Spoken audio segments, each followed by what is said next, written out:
accountable to the State of Israel. The Commission therefore concludes that the State of Israel bears responsibility for the failure to prevent genocide, for the commission of genocide, and for the failure to punish genocide against the Palestinians in the Gaza Strip. On incitement to genocide, the Commission concludes that many Israeli political and military leaders, including President Isaac Herzog, Prime Minister Benjamin Netanyahu, and then Defense Minister Yoav Gallant, had incited the commission of genocide, and that Israeli authorities have failed to take action against them to punish this incitement. This report is the result of almost 2 years of work. The Commission began its investigation immediately on 7th October 2023 and has documented more than 16,000 pieces of evidentiary materials to date. The Commission has published 3 mandated reports and 3 thematic papers since 7th October 2023. And our findings in this report are based on the factual findings contained in all the reports that we had published since 7th October 23, as well as the findings from our upcoming mandated report to the General Assembly in October 2025. The analysis contained in this report relates solely to the determination of genocide in the Gaza Strip between October 2023 and July 2025. The Commission nevertheless raises the serious concern that the specific intent to destroy the Palestinians as a whole is guiding Israel in its operations in the rest of the occupied Palestinian territory, that is, the West Bank, including East Jerusalem. It is also important to note that the events in Gaza since 7th October 2023 have not occurred in isolation.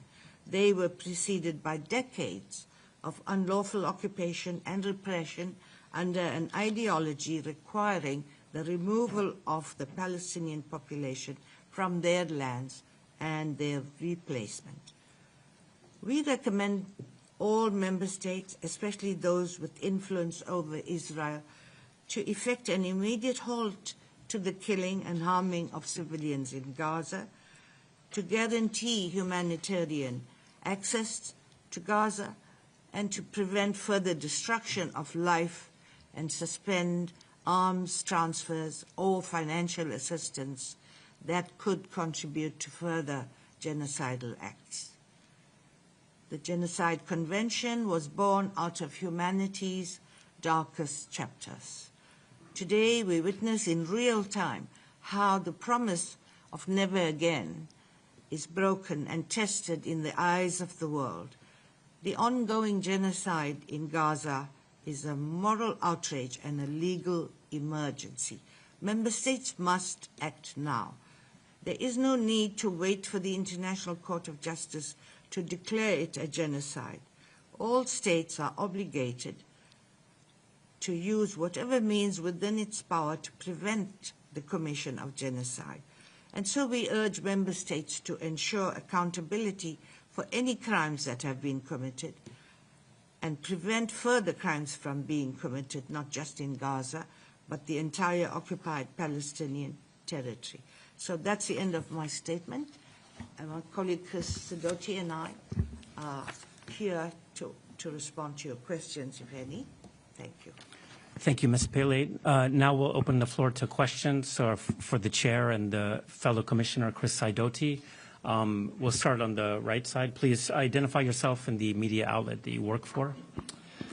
Laurent Siro, Swiss News Agency. Thanks for the press conference. First, you mentioned 4 out of 5 categories, components of genocide that are whose conditions are fulfilled in that case. Could you say why the 5th one has not been met? And then there were a lot of questions around your joint resignation in July. You have already mentioned a few reasons for that, but should we see also the fact that you concluded that the highest crime possible was reached and you couldn't go further in the scope and the extent of your investigation? Thank you.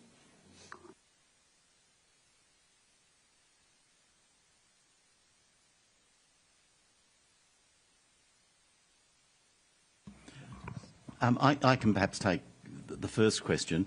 The fifth category of genocidal act is the transfer of children from one group to another group.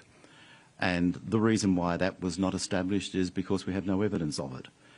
This has been an issue in other situations. It is particularly a much debated issue in relation to the Russia-Ukraine dispute, where Ukrainian children were taken to Russia. But we have no evidence that that category, Category 5, has arisen in the case of Gaza or the West Bank. The question. So yours is not the first time that we're hearing these questions about my retirement and Chris Sidoti's resignation and the third commissioners. Really, I'm so surprised by the reaction that I think that you could fault me for bad timing.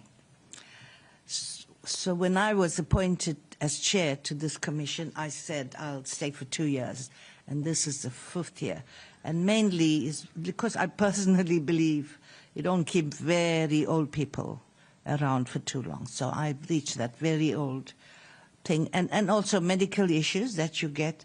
And that's what my formal letter to the president says. I first went to see him and then explained the reason, sent him a letter.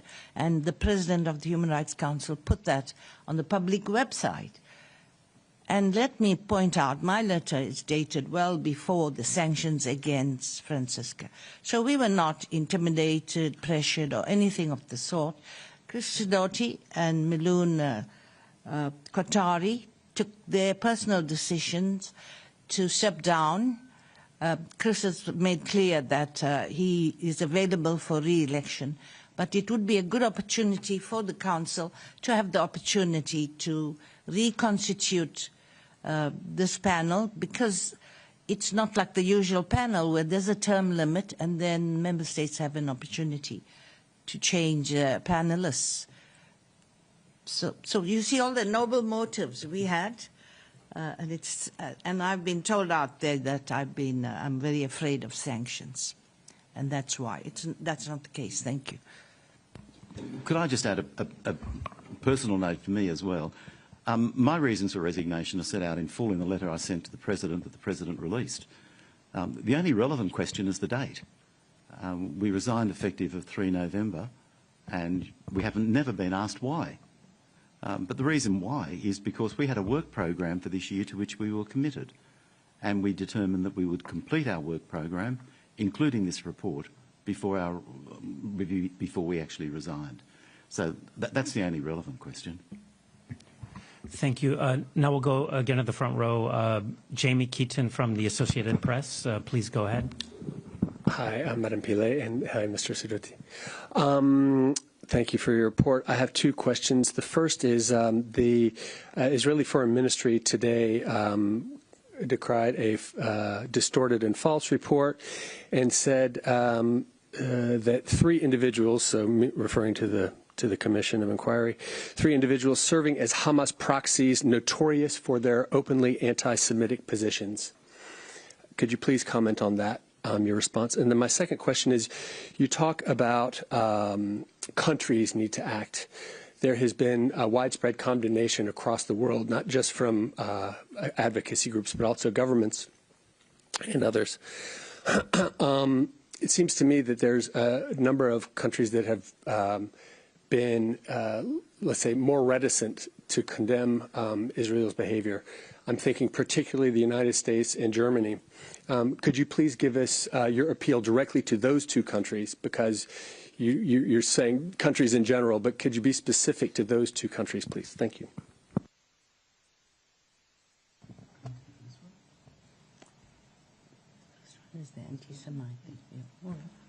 Can I respond? I've got the Chair's permission, Jamie, to answer your first question.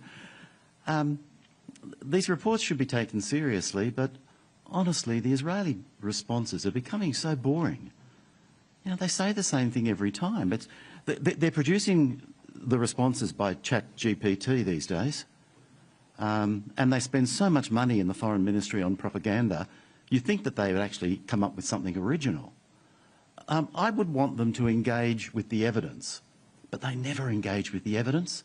They put the report into ChatGPT, and then they put out the standard response. So no one takes it seriously, and Jamie, you shouldn't either. You know, this is 2 years' work on our part, painstakingly gathering the facts.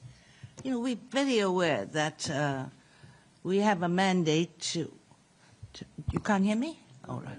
So we have a mandate that requires us to share this information to judicial institutions, and we have not only the ICC, but national judiciaries. There was one request. And so we are very, very careful to ensure that we personally investigate and verify every fact here. We even quote the figures released by Israel. And I was labeled anti-Semitic only when I took over as chair of this commission.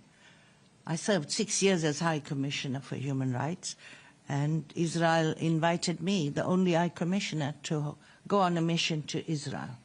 And they mentioned the balance with which I come in. So I'm sorry to bring in the personal element, but as Chris said, I wish they'll tell us where we went wrong on these facts, or just cooperate with us if they had done any investigations. That's on the one. Yeah, I take your point about naming states. You know, we had 2 additional mandates given to us by the Human Rights Council 2 years ago, but we never received resources for them. Our staff, you know, it's a small number of staff overworking. We're concerned about their health, in fact. So we couldn't deliver on those 2, one of which was to produce a report on the transfer of military equipment by states. We started working on this. And so that's why we're not ready to name any states just yet. But we will get there once we get our resources. Thank you for that. Thank you. Okay, in the front row, please go ahead. I'm Mohammed Al-Finich from Alga TV. According to your report, so clearly Israel committed genocide. Can you please tell us, like those headlines you can mention as Israel committed genocide? And other things, we've been hearing for the last 2 years, some member of state, they said Israel might commit genocide.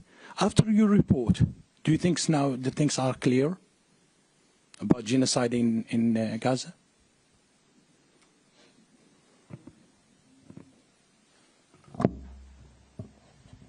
In the beginning, for instance, we were the first to denounce and condemn the Hamas attacks that took place on 7th October, and we named them as crimes against humanity, violations of international humanitarian law.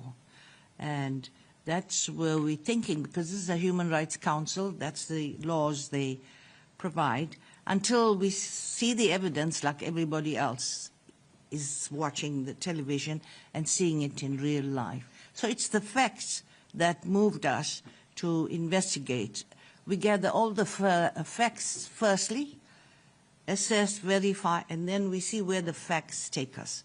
Now the law on genocide, how we found the specific intent by connecting the pattern of the acts as well as statements by the leaders. We've enumerated the statements. They're very explicit on treating all Palestinians as Hamas operatives. So I'll have, Chris, would you like to do the second half of the question on the law itself? Yeah. Navi mentioned the 4 categories of genocidal act that we found, and we indicated in the opening statement what those 4 categories are. But your question is well placed, because we didn't go into the detail. that underlay our findings in those areas. And we didn't in our statement today because these facts are so well known. We have recited them in great length in our report. Our report, you've seen it, runs out around 80 pages in length. But the facts are 60,000, 65,000 dead at least, of whom at least 20,000 are children. These deaths are not accidents. They are not collateral damage. They are the direct consequence of a military strategy of saturation bombing and scorched earth when it comes to the infrastructure of Gaza and the people of Gaza. The numbers that are seriously, physically or mentally injured are enormous, and that's the second category. We are told, we haven't done comparisons with other wars, but we are told that the number of children that have had one or both legs and arms amputated is greater than in any other conflict this century. Certainly we know the number of children who have lost one or both parent. The trauma, the psychological trauma for children will last their whole lives. That's mental harm. The physical injury to people, the amputations, the illnesses, the compounding of disease because of a lack of medical treatment. The consequences of starvation, a child who is malnourished is affected for the rest of the child's life. Serious physical and mental harm. The destruction of conditions of life. We didn't examine the destruction of the residential towers last weekend, of course. Our report was finished before that. But that was just the culmination of what we did find, and that is the wholesale destruction of the infrastructure of Gaza. Residences, homes, hospitals, universities, schools, museums, churches, mosques, archaeological sites, roads, agricultural facilities, the fishing industry. Our reports over 2 years have built the full picture of the extent of the destruction. And the destruction is such, added in particular to the starvation policies, that the conditions of life in Gaza are unsupportable. The third category of genocidal act. And we, for the first time in a UN report, also examined the question of reproductive violence. And our report published in March this year dealt, amongst other things, with the destruction of fertility clinics and fertility facilities in Gaza, affecting the continuity of the Gaza population, the fourth category of genocidal act. So we have built our report on the basis of our own investigations. But we haven't taken second-hand, third-hand, fourth-hand information. We haven't relied on other people's reports. We've relied on eyewitnesses, on digital evidence, photographic and video, satellite technology. We particularly have been assisted by the evidence of foreign medical workers who spent time in Gaza. They're not secondary evidence or hearsay evidence. They told us what they actually saw. And it's because of our own investigations that we came to the conclusions that we did. And that's the basis of the last part of your question. Why now? Why now? Because now, after painstakingly collected all of this evidence, now we are able to do what lawyers do. Collect evidence, find facts, apply the law. And this report is our conclusions. Thank you. Now we'll go to the back and then we'll come back up. Thanks. Thank you. Musa Asi, Al Mayadeen TV. I'm asking if the use of genocide term will have an impact of the work of the International Court of Justice. You know, the International Court of Justice not fully used this term till now, and maybe there is some impact of on the office of the High Commissioner. The High Commissioner does not use this term till now. Thank you. Could you repeat the question, please?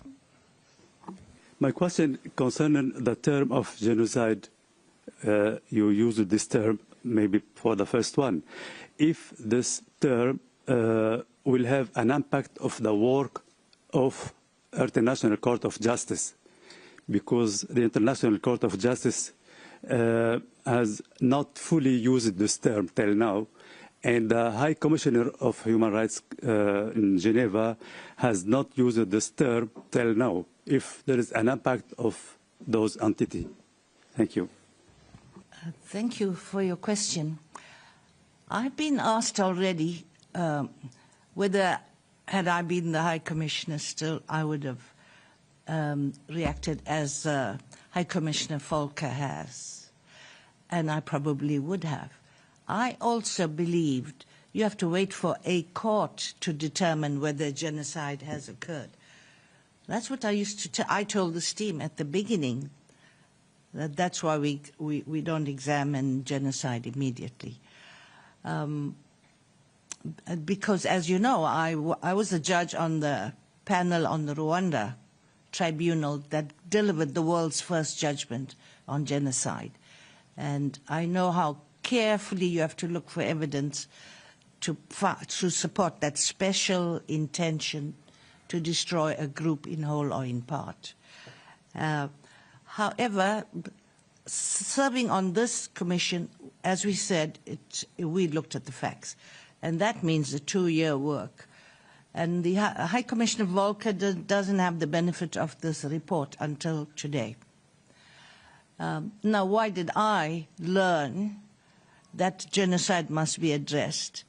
It's because how the Genocide Convention imposes an obligation on states to prevent and punish genocide. Now, how will they do that if we all sit and wait for some court, if ever, to determine genocide has occurred? And therefore, we must look at the facts, look at the policy statements made by political leaders. We apply the two.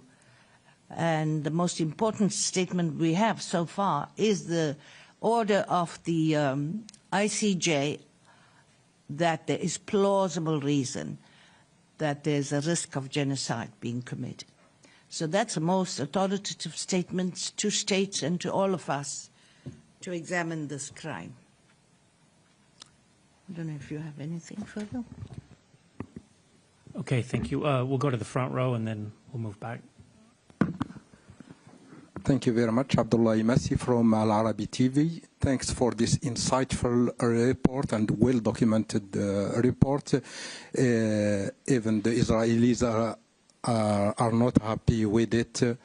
As you always, like moments ago, the Israeli ambassador said that this report is full of lie and allegation against Israel. Talking about Israeli officials, in your report you named Herzog, Netanyahu, and Gallant for incitement.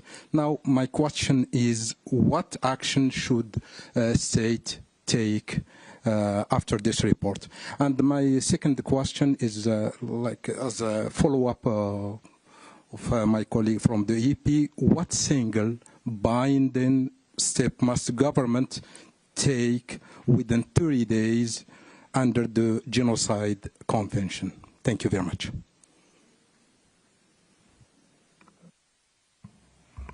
Thank you. So far as those named as having been responsible for the incitement of genocide, we have made a recommendation to the International Criminal Court that examine the evidence in relation to their statements and consider whether they should be prosecuted. That is a matter for the court.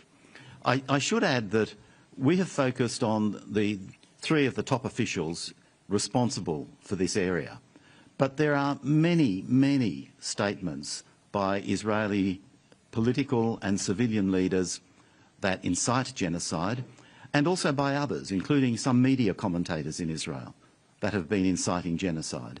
So we just looked at the tip of the iceberg, and that is those at the very top of the command pyramid within Israeli society. The incitement to genocide is a separate standalone crime under the Rome Statute, and that's what we're focused on, that crime of incitement, in naming them at the top of the pyramid of command. So it's up to the court, but we have provided the evidence in our report, and we've made a recommendation to the court, and we will see what action the court takes. Okay, thank you. The second row, please go ahead. Yeah, thank you. Jeremy Lange for the French Public Radio. Kind of a follow-up question to my colleagues' previous ones. Another way to ask you for that is, are you hoping that from now on, the UN, the Secretary General, the High Commissioner, will use the word genocide and not acts of genocide? And same thing for the state parties.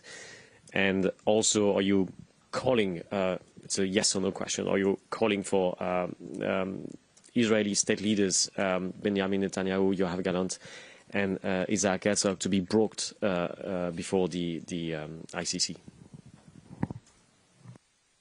So yes to that second question. You just wanted no or yes. Yes, it is our hope that this report will be read by the higher-ups, including the Secretary General at the United Nations, because they too are trained to be guided by the facts. This is the first time that, and we are the only investigating body of the UN that has taken 2 years to verify facts. So most of these facts already appear in our reports, but we investigated 3 or 4 areas of new facts as well. So the facts should influence high-level leaders at the United Nations also to call this what it is, the genocide. Yeah, look, just a short addition. Others have commented on genocide before in relation to Gaza. There have been some excellent NGO reports, and particularly I would single out the report of Francesca Albanese, the Special Rapporteur on the Occupied Palestinian Territory. A strong report, a well-argued report, produced by a different methodology from ours. Our methodology is based, as I said before, on our own investigations and our own conclusions. So I can say that given that this is investigative-based, this is likely to be the most authoritative report on the question of genocide in Gaza until the International Court of Justice delivers its decision in 2 or possibly 3 years' time. So pending the decision of the court, this is it. And it's up to the Secretary-General and the High Commissioner to make their own decisions. But I would expect that they would start using the word genocide based upon our report after it's released now. Thank you. Next, we'll go to Agence France Presse. Yes, hi, thank you. Agnès Pedro from AFP. I have two small questions, I hope.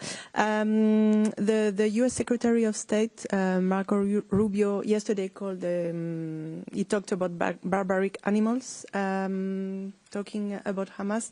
So I would be interested to know if you think that this could be considered as well as inciting to genocide, as I think the word animals is in the report as well. And then after the publication of this report, I would like also I would be interested to know what would you say as well to the Israeli society, given that their leaders are clearly pointed in the report and the conclusions of the report are quite strong. So what do you say to them, what they should do or what they could do as well? Thank you.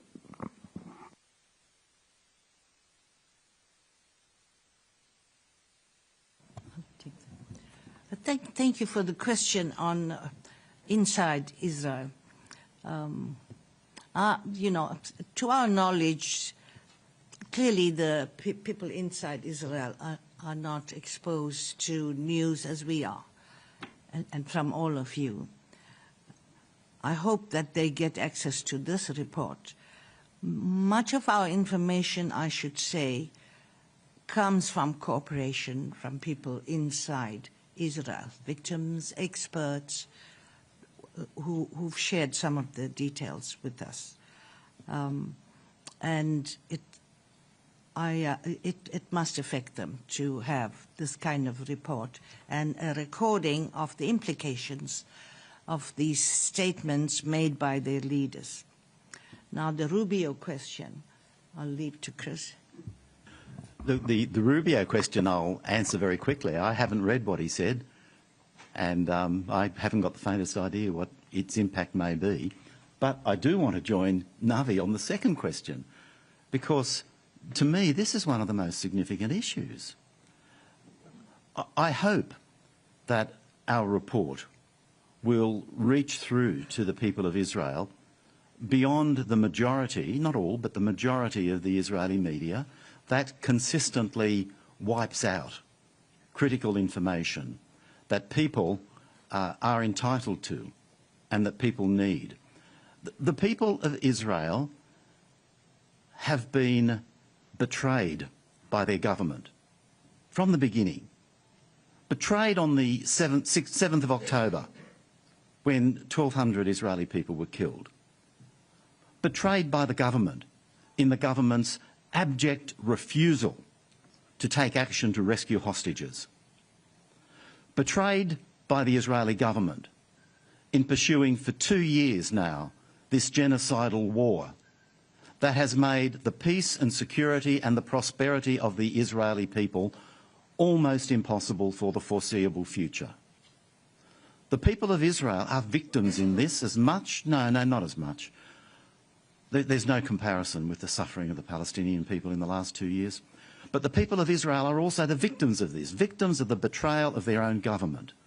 And anything that I can do and we can do that will assist the people of Israel to see what is happening, to take responsibility for their government's actions and act to end it, is only a good, is only a positive. We cannot understand how traumatic the 7th of October was for the people of Israel. And the trauma and their suffering has been ruthlessly manipulated by Netanyahu and his cronies for the last 2 years. And it's time that it stopped. And it's time that those who were responsible for this were held accountable. Okay, let's take a question from the New York Times. Yeah, thanks for taking the question.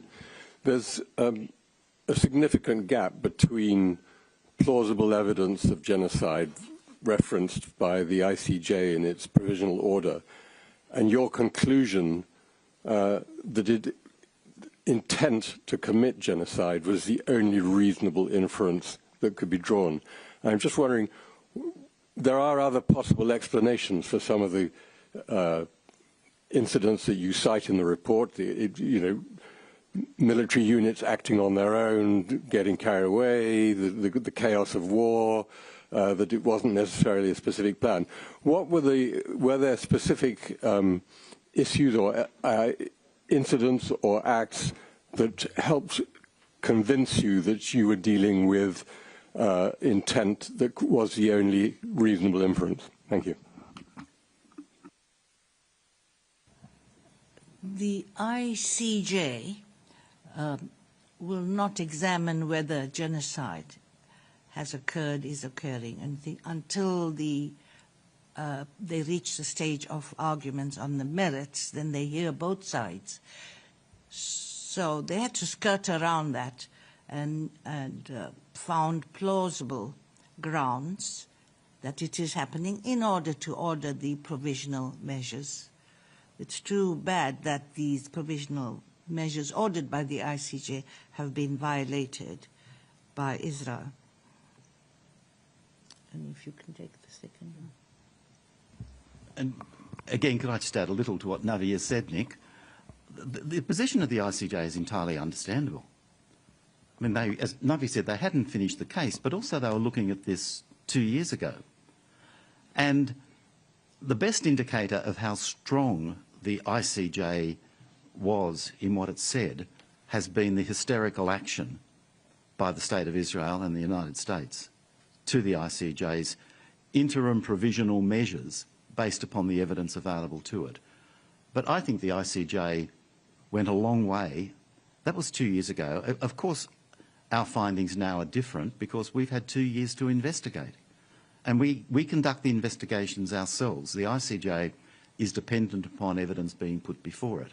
So we have an advantage in that sense. I'm sorry, the second question again? I got focused on it was really what allowed you to bridge bridge the gap between plausible evidence and this being the only reasonable inference, intent? Investigation and reporting.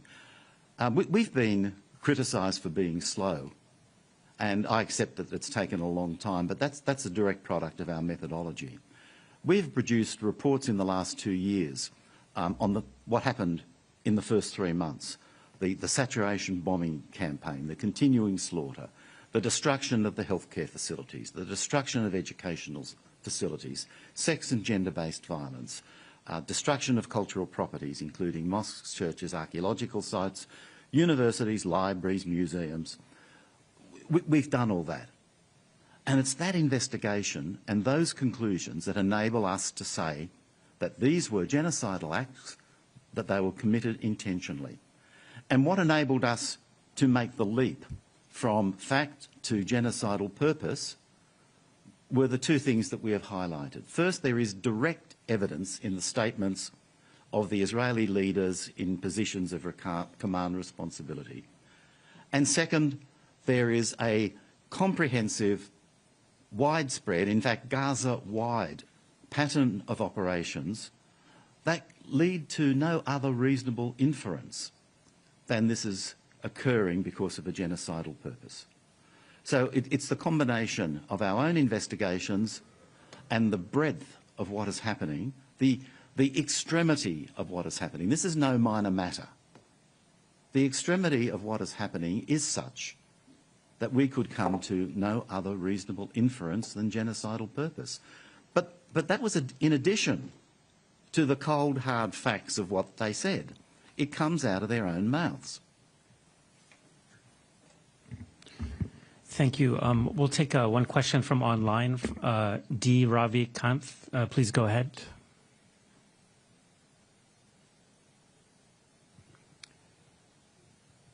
Hello.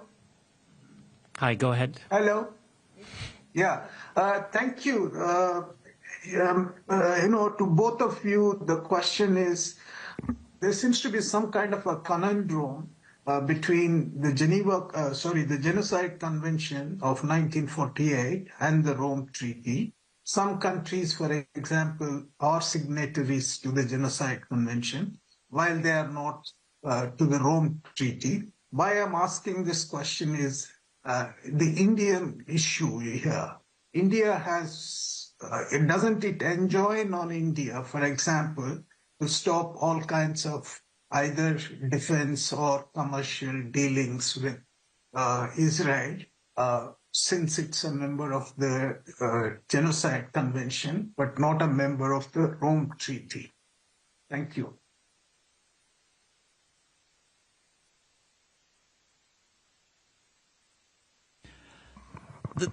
The difference between the Genocide Convention and the Rome Statute in this case is simply a difference of process.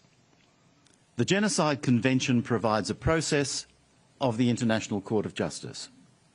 The Rome Statute, and it deals with states. The Rome Statute deals with individual accountability, and it provides the process of the International Criminal Court. But the law in relation to genocide, the prohibition of genocide, the obligation to prevent genocide and to punish genocide, these are customary international law provisions that apply to all states, whether they've ratified the Genocide Convention or not, and whether they have ratified the Rome Statute or not. So the difference is one of process. It's not a difference of law. And all countries in the world, whether ratifying one or other or neither, are subject to international law that says that genocide must be prevented, genocide must not be committed, genocide must not be incited, and where it occurs, genocide must be punished. And this is where they have existing obligations. They don't have to wait for the International Court of Justice's decision. In fact, for me, the most significant aspect of the interim orders of 26 January 2024 was that every country in the world was put on notice by the International Court of Justice that there was a plausible risk of genocide in Gaza. And if it had not happened before that, it certainly happened then, that every country in the world became obliged under the law to take action, not to speak fine words, to take action to prevent genocide. There can be no doubt whatsoever that that obligation was activated on the 24th of January 2024, if not before. And in response to your question, that applies as much to India as, Jamie, it applies to Germany and the United States, as it applies to my country and every other country. Thank you. Unfortunately, we are almost out of time. Do we have time for one more question? Okay. We have one more question online from Anadolo. If you could please go ahead. Thank you for taking it for the last minute. Beyza Dönmez from Anadolu. I just wanted to have a quick follow-up after Chris's words. You say that member states does not need to follow, does not need to wait the ICJ decision on genocide, but in the report you say that Israel is has flagrantly disregarded ICJ orders. And do we think that after ICJ goes with the genocide declaration, we will have any leverage that the accountability will be changed? And what would be the difference that member states still supporting Israel? This means that they would be kind of held accountable under third state support. Thank you.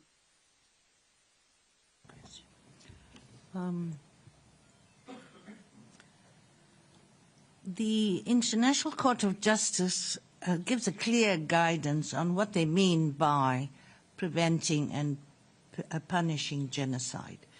And so clearly it begins with the state's investigation of the incident. And we regularly wrote to the Israeli authorities to ask whether they had investigated this incident or that, or can they give us a response.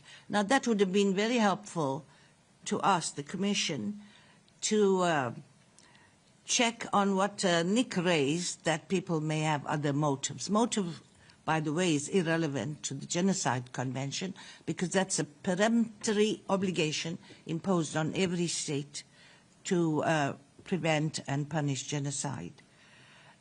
So there has to be investigations. If they had given us national investigations, we could have checked whether some soldier acted spontaneously or not. Once again, let me say my own experience as a judge on the Rwanda Tribunal. We did that, and we found certain acts of rape were not connected, and so we said these are opportunistic violations, sexual violations that occurred because people took advantage of the situation. So that's a process of judging, and with that experience, we did very carefully scrutinize here, but we would have benefited if Israel had conducted national investigations. Chris, did you get that? All right, thank you. Okay, thank you very much, Commissioner Pillay. Thank you, Commissioner Sidoti, and thank you everyone for joining us. That brings us to the end of this press conference. If you have any additional questions, please send them to us. We'll do our best to get them answered for you. Thank you.